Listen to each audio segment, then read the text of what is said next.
Oi, gente rica! Começando mais um episódio do projeto Brilhantes Imortais. E essa semana eu vou falar um pouquinho sobre a vida de uma mulher que tem trabalhado bastante para o reino de Deus. Ela é a Joyce Meyer, pastora, escritora de mais de 100 livros editados, que edificam vidas e curam pessoas ao redor do mundo, com traduções em diversas línguas, tá? A Joyce descobriu o seu propósito, que eu acredito de uma maneira um pouco estranha no início, que eu vou explicar durante o vídeo, e que começou de uma maneira errada através da teologia da prosperidade. Porém, todos nós somos pecadores e erramos, né?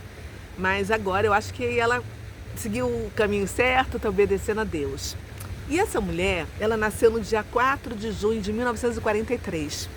E eu creio que as coisas aconteceram na vida dela para que ela pudesse ajudar pessoas a serem curadas da alma, a se libertarem dos traumas de infância, porque primeiramente ela sofreu tudo isso e se curou para poder curar toda, sabe, com toda a propriedade da sua própria existência e dolorida experiência, né? Porque eu acredito que só sabe exatamente o que o outro sente quem um dia já sofreu na própria pele. Eu vou te contar mais ou menos o que aconteceu. Logo depois que ela nasceu, em 1943, né? Olha, 1943, esse ano ela está completando 80 anos de idade.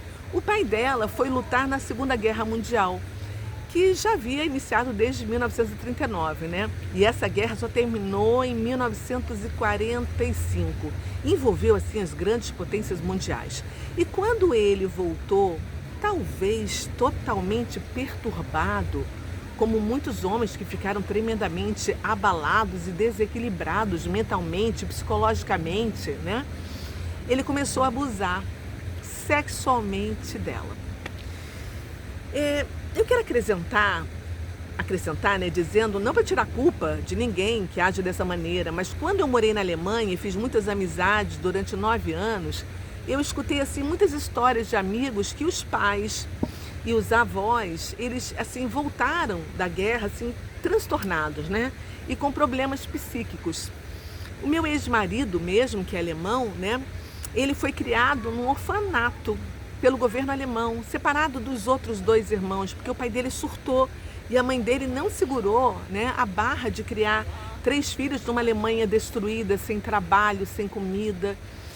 E o meu ex-marido nasceu anos depois que a guerra já tinha terminado. Bom, com todas aquelas histórias que eu ouvi, eu ficava assim imaginando como é que era a estrutura emocional daqueles homens que sobreviveram ao campo de batalha durante tantos anos, né? E que viviam para matar ou para morrer, e muitas vezes sem dormir durante dias, com medo assim, né, na flor da pele, ouvindo tiros de todos os lados, vendo seus colegas assim estirados no chão depois de ter o corpo assim estilhaçado por uma bomba ou por tiro de canhão, enquanto outros caíam em armadilhas e eram assim içados como peixes e depois enjaulados como animais, né? Eu lembro que eu tinha uma vizinha na cidade de Hamburg, que ela não podia sentir o cheiro do churrasco porque ela lembrava a carne humana sendo queimada, né?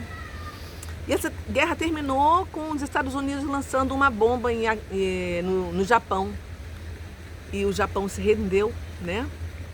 Quando Joyce Meyer tinha apenas 2 aninhos de idade.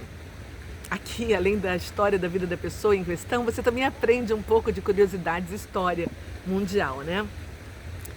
Dá para você imaginar o que a Joyce sofreu, tão pequena ainda, né? Mas ela deu a volta por cima, ela ressignificou a sua história. E hoje ela ajuda a curar milhões de pessoas que se sentem abusadas e rejeitadas ao redor do mundo, né? A sede do ministério dela é em St. Louis, no Missouri, nos Estados Unidos, mas ela vive viajando e palestrando em todos os Estados Unidos e em outros continentes e vai com seu próprio jato particular, corporativo. Logo depois de um primeiro casamento desastroso, ela se casou pela 2ª vez e hoje ela tem 4 filhos adultos. Joyce Meyer, ela acumulou em sua vida uma grande fortuna que foi investigada, inclusive pelo Serviço de Receita Federal dos Estados Unidos. Na época, ela foi muito criticada por seus colegas por viver um estilo de vida assim excessivo e respondeu que ela não precisava defender os hábitos dela de consumo porque não há necessidade de se desculpar por ser abençoada por Deus, era o que ela dizia.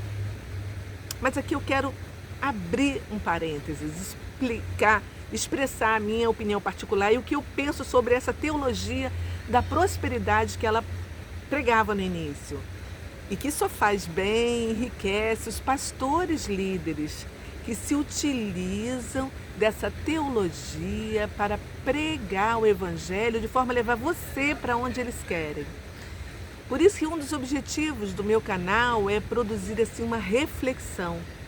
E hoje eu vejo claramente o quanto os cristãos são assim reféns de operações psicológicas, né? Que controlam emoções e as mentes através da persuasão, do estilo da palavra, que levam a mentalidade de rebanho a agir de acordo com os gatilhos mentais, que produzem essas ofertas, essas doações, que são solicitadas para diversas campanhas. Campanhas da igreja, voluntárias de todo tipo, dizendo que é assim em benefício de conquista e sucesso pessoal, e que você vai receber pelo seu desprendimento, pela sua fé. E nisso, quantas pessoas deixam de comprar alimentos, deixam de ajudar as suas famílias para investir nessas campanhas, que na verdade só ajudam os pastores a comprarem casas, mansões, iates, jatinhos, pagar férias para a família, viajando em primeira classe, hotéis 5 estrelas, etc. Eu quero apenas que você reflita sobre essas ciladas do inimigo. Esse é um dos meus objetivos aqui. Agora, dito isso, eu também quero que você, ao mesmo tempo, reflita que Deus não chama anjos, nem santos, para fazer o que nós, homens e mulheres, devemos fazer. Deus chama nós, que somos pecadores, que somos errantes. Jesus escolheu Saulo, que era um fariseu, perseguidor de cristãos, assassino, e o transformou em Paulo, para ocupar o lugar do 12º apóstolo, que foi deixado por Judas. Então reflita também sobre isso. E fechando parênteses da minha opinião, né? Eu informo que em 2005, a revista Times listou os 25 evangélicos mais influentes da América e Joyce Meyer ficou em 17º lugar. A empresa dela, que se chama Joyce Meyer Ministério, em português, né, recebe os royalties de vendas de todos os seus livros, que são mais de 100, né? E o faturamento, que é o resultado do trabalho, como o pastoreio da igreja, conferências, catálogos, website, programas de rádio, programa de televisão, jornais, revistas, artigos, conferências online, estudos bíblicos, devocionais, etc, etc, etc. Essa mulher é uma verdadeira fábrica de levar a palavra, de curar pessoas ao redor do mundo, de fazer dinheiro, né? Mas ela também ajuda diversas missões ao redor do mundo. Ela oferece serviços médicos diversos para os cidadãos, alimentos para os necessitados, material de limpeza para os presídios, além do projeto GLR, que atendem meninas marginalizadas, que se sentem inseguras, sem esperança. Ela diz que muitas garotas simplesmente assim não têm ideia do seu próprio valor. Isso parte do coração dela, né? E a missão desse projeto é fazer com que todas as meninas saibam que são filhas do rei, herdeiras do pai. E que tem, assim, um potencial incrível, né? Depois de toda a auditoria que foi feita pela Receita Federal Americana no ministério dela, eles determinaram que ela continuasse a se qualificar como uma organização isenta de imposto de renda federal. por causa do ministério religioso. Então, né, apesar de nossa opinião, nós precisamos deixar Deus julgar, porque é Ele quem separa o joio do trigo. E o best-seller mais famoso da Joyce Meyer, pelo menos aqui no Brasil, é O Campo de Batalha da Mente. É um livro que ensina assim que as maiores batalhas são travadas na mente humana. Ensina que a pessoa que trabalhar a sua fé, o seu espírito humano para essa guerra interior vencerá as maiores batalhas pela qual vai passar na trajetória da sua vida. E a Joyce, ela nos ensina que quando essas batalhas são vencidas no mundo da psique humana, as vitórias materiais virão como consequência. Eu vou deixar aqui embaixo uma lista de livros dela, tá? Para você poder procurar, para você ler, para você comprar, presentear, né? E aqui também no meu canal eu fiz um resumo de um dos livros dela, A Raiz da Rejeição, que foi muito interessante.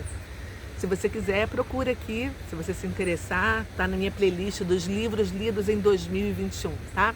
Eu tenho certeza que você vai gostar. Bom, e agora eu quero falar assim alguma das frases dessa mulher forte, determinada. Ela diz o seguinte: precisamos buscar nossos sonhos o tempo todo, porque Deus não nos criou para passividade, para sermos estáticos. Então, coloque-se em movimento e comece a se mover em direção ao sonho que Deus colocou no seu coração. Nunca permita que você fique tão confortável que você se esqueça da visão. Quando você se conecta espiritualmente com Deus, proclamando as suas promessas, é quando as questões começam a se realizar. Se você tem um sonho que parece impossível, comece a dizer: terei tudo que Deus disse que posso ter, farei tudo que Deus disse que eu posso fazer, serei tudo que Deus disse que posso ser. Porque com Deus, tudo é fácil de fazer. O que você pensa, a atitude que você tem, o que você diz, como você age, quando você está passando pelo deserto, determina quanto tempo você vai demorar para chegar lá. Os pensamentos que nós permitimos para nossa mente, as atitudes, são os fatores determinantes para a nossa conquista.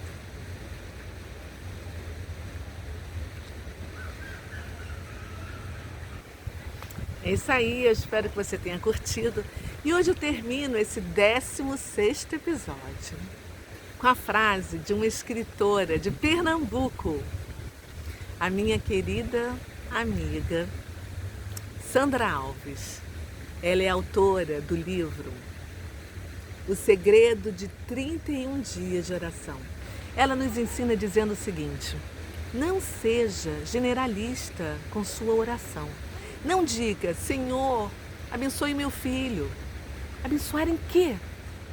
Seja específica, porque se você orar sem foco, é porque lhe falta conhecimento. E eu sugiro que você entre em contato com a Sandra, que eu vou deixar aqui embaixo o Instagram dela, tá? Na descrição, aperta aqui o xizinho que está aqui ou aqui, né? Entre em contato e compre esse livro aqui, olha, para você saber como educar os seus filhos, ou para você dar de presente para uma amiga que é ou que vai ser mãe em breve. O Dia das Mães está próximo e esse livro é o melhor presente que você pode dar para alguém que você preza, para alguém que você ama, tá bom? Então eu vou ficando por aqui, deixando um beijo para minha querida amiga Sandra e para você que ficou aqui até agora. Eu estou aqui no Jardim Botânico e vou mostrar para você um pouquinho desse lugar maravilhoso. Olha.